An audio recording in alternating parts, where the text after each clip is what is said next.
আসসালামু আলাইকুম। 2026 সালের এসএসসি পরীক্ষার্থীদের জন্য স্বাগতম। তোমাদের জন্য একটি তাজা খবর আছে। সেটি হচ্ছে তোমাদের 26 সালের পরীক্ষার যে প্রশ্নের ধরন ও মানবন্টন প্রকাশ পেয়েছে। 2026 সালে তোমাদের কীরকম পরীক্ষা হবে, কত মার্কসের পরীক্ষা হবে, মানবন্টন কী হবে, সেটি একটি বিজ্ঞপ্তি প্রকাশ করেছে শিক্ষা মন্ত্রণালয়। আমি এটি নিয়ে বিস্তারিত আলোচনা করছি। আর যারা আমার চ্যানেল নতুন, আমার চ্যানেলটাকে দ্রুত সাবস্ক্রাইব করে দিবে।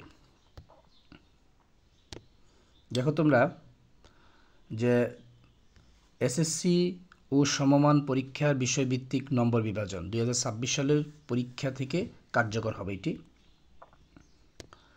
যেমন বাংলা 100 মার্ক, সেখানে সৃজনশীল প্রশ্নের উত্তর থাকবে 50 মার্কের, বর্ণনামূলক প্রশ্নের জন্য 20 এবং বহু নির্বাচনী প্রশ্নের জন্য 30 নম্বর বরাদ্দ আছে। প্রতিটি সৃজনশীল প্রশ্নের জন্য 10 নম্বর, প্রতিটি বর্ণনামূলক প্রশ্নের নম্বর 10 এবং প্রতিটি বহু নির্বাচনী প্রশ্ন নম্বর 1।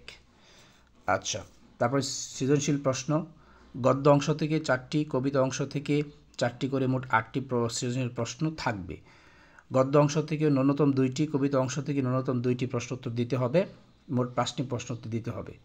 সোয়াপাঠ উপন্যাস অংশ থেকে 4টি বর্ণনামূলক প্রশ্ন থাকবে, 2টি প্রশ্নের উত্তর দিতে হবে। প্রত্যেকটি প্রশ্নের 2টি অংশ থাকবে, ক অংশের জন্য 3 এবং খ অংশের জন্য 7 নম্বর বরাদ্দ থাকবে। এটি হচ্ছে তোমাদের বাংলা সিলেবাস।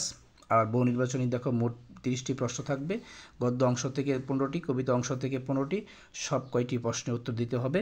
মোটামুটি আমরা বলতে পারি যে আমাদের পুরনো সিলেবাসে আমরা ফিরে গেছি। বাংলা দ্বিতীয় পত্র দেখো কি থাকবে তোমাদের জন্য।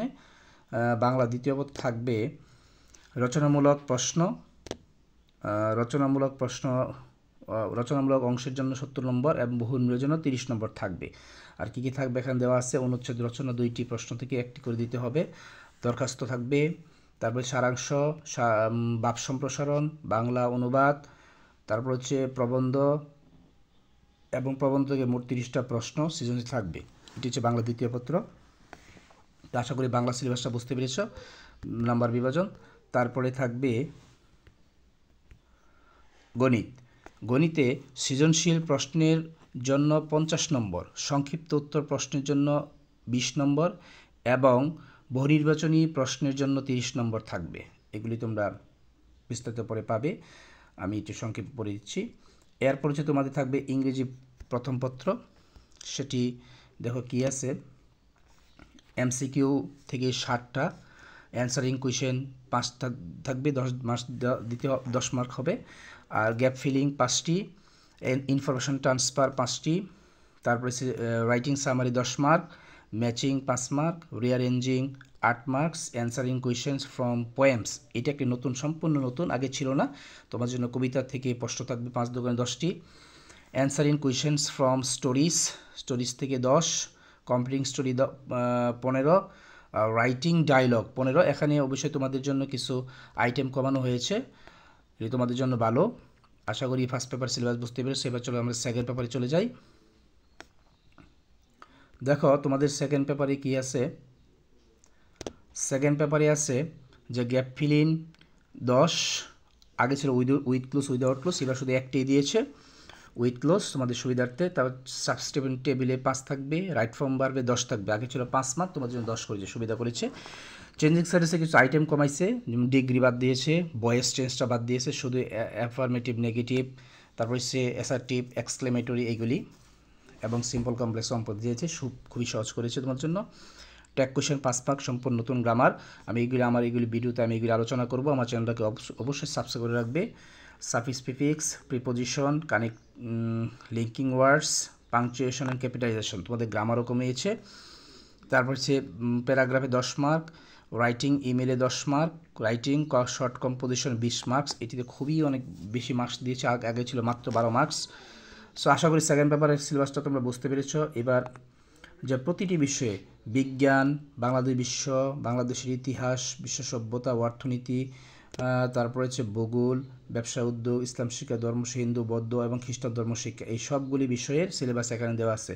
যখন প্রতিটি বিষয়ে সৃজনশীল প্রশ্ন 50 মার্কে থাকবে, সংক্ষিপ্ত প্রশ্নের জন্য 20 নম্বর এবং বহু নির্বাচনী প্রশ্নের জন্য 30 নম্বর বরাদ্দ আছে। প্রতিটি সৃজনশীল প্রশ্নের নম্বর 10, প্রতিটি সংক্ষিপ্ত উত্তর প্রশ্নের নম্বর 2 এবং প্রতিটি বহু নির্বাচনের প্রশ্নের 1। ঠিক আছে, এটি হচ্ছে সিলেবাস। তারপরে দেখি কি আছে, এরপরে রয়েছে ফিনান্স ও ব্যাংকিং যাদের আছে, ফিনান্স ব্যাংকের একই রকম সিলেবাস, যে সৃজনশীল প্রশ্নের জন্য 50 নম্বর, সংক্ষিপ্ত প্রশ্নের জন্য 20, প্রতিটি বহু নির্বাচনী প্রশ্নের জন্য 30 নম্বর বরাদ্দ আছে। প্রতিটি সৃজনশীল নম্বরের জন্য 10, সংক্ষিপ্ত প্রশ্নের উত্তর 2 এবং প্রতিটি বহু নির্বাচনী প্রশ্ন 1। পদার্থবিজ্ঞান, এবার আমরা গ্রুপ সাবজেক্টগুলো একটু দেখি কি লিখছে। তোমরা দেখো গ্রুপ সাবজেক্ট লিখছে এখানে যে প্রতিটি বিষয়ে তদ্বীয় অংশের জন্য 75 নম্বর এবং ব্যবহারিক অংশের জন্য 25 নম্বর থাকবে। নম্বরে বাক্যসিকভাবে সৃজনশীল প্রশ্নের জন্য 40 নম্বর, সংক্ষিপ্ত প্রশ্নের জন্য 10 নম্বর, বহু নির্বাচনী প্রশ্নের জন্য 25 নম্বর বরাদ্দ আছে। প্রতিটি সৃজনশীল প্রশ্নের জন্য 10 নম্বর, সংক্ষিপ্ত প্রশ্নের জন্য 2 নম্বর এবং প্রতিটি নির্বাচনী প্রশ্নের জন্য 1 নম্বর। তো এটি গ্রুপ সাবজেক্ট। তারপরে দেখি কি আছে, শারীরিক ও কারিগরি শিক্ষা। শারীরিক শিক্ষায় কি দেওয়া আছে যে তদ্বীয় 20 নম্বর এবং ব্যবহারিক অংশের জন্য 30 নম্বর বরাদ্দ আছে। তদ্বীয় অংশ, আচ্ছা, যদি তোমরা দেখে নিও শারীরিক শিক্ষা। তারপরে আছে আচ্ছা সঙ্গীত, আরবি, পালি, এগুলি তোমরা দেখে নিও। সো এই ছিল তোমাদের সংক্ষিপ্ত সিলেবাস। তো আমার ভিডিওটি ভালো, চ্যানেলটি সাবস্ক্রাইব রাখবে অবশ্যই। আমি যেহেতু ইংলিশ টিচার, তোমাদের আমি ইংরেজি ফার্স্ট পেপার এবং সেকেন্ড পেপারের বিভিন্ন টপিকস ইউনিটের ভিডিও আমি দেবো, আর তা পেতে হলে অবশ্যই তোমরা আমার চ্যানেলকে সাবস্ক্রাইব রাখবে। সবাই ভালো থাকো, খোদা হাফেজ।